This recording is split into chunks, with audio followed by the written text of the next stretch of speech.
Hello students, welcome back to in this new video and today we are going to talk about biological classification. Biological classification क्या होता है? आपको पता है सजीवों के बारे में हमने जान लिया कि सजीव क्या होते हैं, तो फिर आपको ये पढ़कर पता चला होगा कि सजीव यानी दो प्रकार के होते हैं। एक हमारे होते हैं पेड़ पौधे और दूसरे होते हैं जीव जंतु। दो टाइप के हमारे सजीव हैं। यही मॉडल सबसे पहले अरस्तु ने भी दिया था कि हमारे जो पृथ्वी पर पाए जाने वाले सारे जीव जंतु हैं बस उनको दो पार्ट में रखा, दो किंगडम में रखा, एक पेड़ पौधे और एक हमारे जीव जंतु। कुछ दिनों बाद लीनियस ने अपनी बुक सिस्टेमा नेचुरी में भी यही डिफाइन किया कि दो टाइप के किंगडम है। एक हमारा प्लांट किंगडम है जिसमें हमारे सारे टाइप के प्लांट्स हैं और दूसरा हमारा एनिमल किंगडम है जिसमें सारे प्रकार के जंतु हैं। पर कुछ टाइम बाद देखा गया कि कुछ ऐसे भी जीव हैं जिनमें ऐसे कैरेक्टरिस्टिक्स हैं जो कुछ पौधों से मिलते जुलते हैं और कुछ जानवरों से। तो अब ये कन्फ्यूजन हुई तो इन्हें किस किंगडम में डाला जाए। तो इन्हीं सब जो टू किंगडम क्लासिफिकेशन वाली वर्गीकरण किया गया था लीनियस के द्वारा, तो उसकी कुछ कमियां रह गई थी। तो उसको दूर करने के लिए 1969 में विटेकर ने 5 किंगडम क्लासिफिकेशन की पद्धति दी, यानी जिनमें हम जीवों को 5 तरह के जगत में रखते हैं। उनके जाति, उनके गुणों, उनके लक्षणों, उनके आकार, उनके रंग स्वरूप, उन सभी के आधार पर उन्हें हम अलग अलग जातियों में रखते हैं।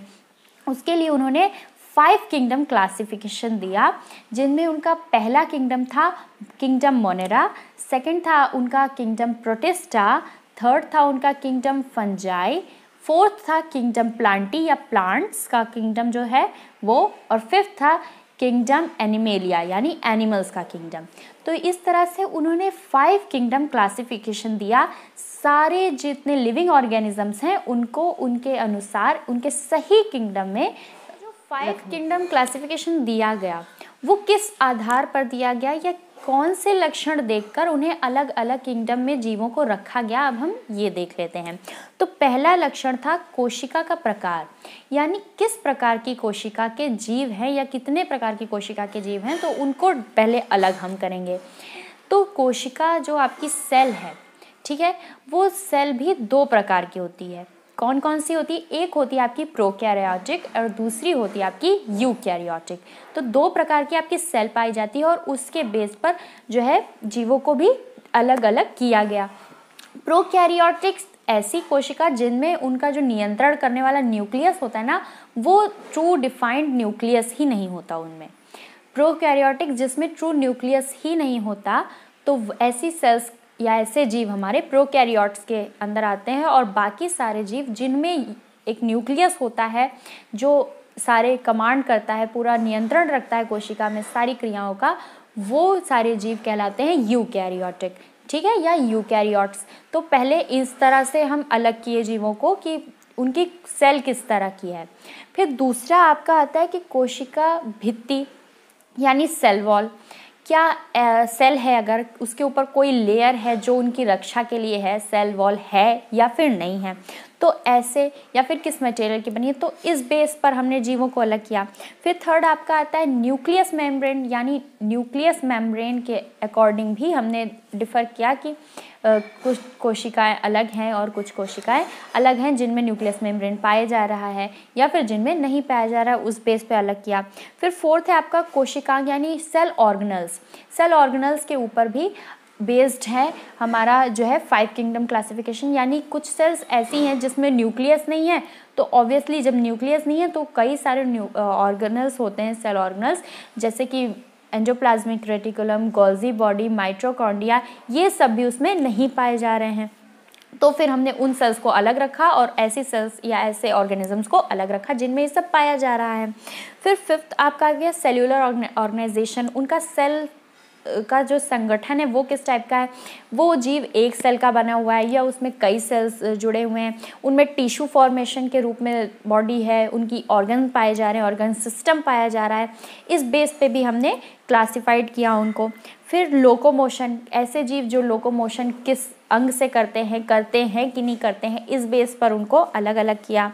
फिर न्यूट्रिशन, उनका न्यूट्रिशन लेने का तरीका क्या है, वो अपना भोजन स्वयं बनाते हैं, वो किस किसी और जीव पर निर्भर रहते हैं, या फिर वो पौधों पर निर्भर रहते हैं, या फिर वो मृतोपजीवी यानी सड़े गले पदार्थ, मरे हुए जानवर, उन सब के ऊपर डिपेंडेंट है। यानी इस बेस पे भी उनके न्यूट्रिशन के टाइप के ऊपर भी हमने क्लासिफाइड किया 5 किंगडम क्लासिफिकेशन में, ठीक है। और फिर उनका रिप्रोडक्शन का मेथड क्या है, वो अपनी जाति बढ़ाने के लिए किस तरह से रिप्रोडक्शन करते हैं, वो सेक्सुअल रिप्रोडक्शन करते हैं या एसेक्सुअल रिप्रोडक्शन करते हैं। तो इस टाइप से जो है हमारा 5 किंगडम क्लासिफिकेशन को जो है जीवों को अलग अलग क्लासिफाई करने के लिए इतने आधार लिए गए कि इसके बेस पर हम इनको अलग अलग किंगडम में रखेंगे। तो आपका जो मोनेरा है उसके कुछ एग्जाम्पल्स, जैसे कि जो आपका बैक्टीरिया होते हैं, Archie bacteria, you bacteria, cyanobacteria, जितने भी बैक्टीरिया होते हैं वो आपके किंगडम मोनेरा में रखे गए हैं। फिर आपका आता है प्रोटिस्टा। प्रोटिस्टा में प्रोटोजोअन्स रखे गए हैं, जैसे कि आपका अमीबा, पैरामीशियम, ठीक है, या फिर मोल्ड्स जीव होते हैं, उन सबको प्रोटिस्टा में रखा गया है।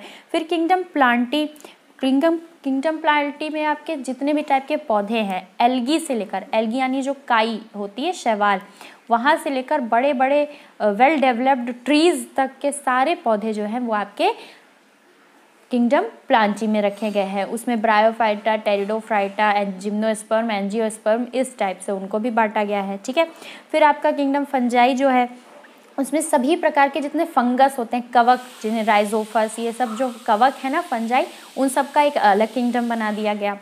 और एनिमेलिया यानी किंगडम एनिमेलिया यानी जीव जंतु जगत का पूरा किंगडम, यानी जितने भी यूकैरियोटिक और मल्टी सेलुलर जीव हैं जिनके अंदर नोटोकॉर्ड या नोटोकॉर्ड एब्सेंट भी हो सकता है, इस टाइप के जितने भी जीव है उनके लक्षण के आधार पर उन्हें किंगडम एनिमेलिया में रखा गया है, ठीक है। तो इस टाइप से 5 किंगडम क्लासिफिकेशन को बेस मान के सब सारे जीवों को क्लासिफाइड किया गया था, ठीक है। अब नेक्स्ट वीडियो में हम जानेंगे कि जो किंगडम मोनेरा है उसके स्पेसिफिक कैरेक्टरिस्टिक्स क्या हैं, किस टाइप से जीवों को रखा जाता है, उनका रिप्रोडक्शन टाइप कैसा है, उनका न्यूट्रिशन का लेने का मेथड कैसा है, यानी पूरा डिटेल हम किंगडम मोनेरा के बारे में डिस्कस करने वाले हैं। तो तब तक के लिए keep watching and like, subscribe and share my channel. Thank you for watching.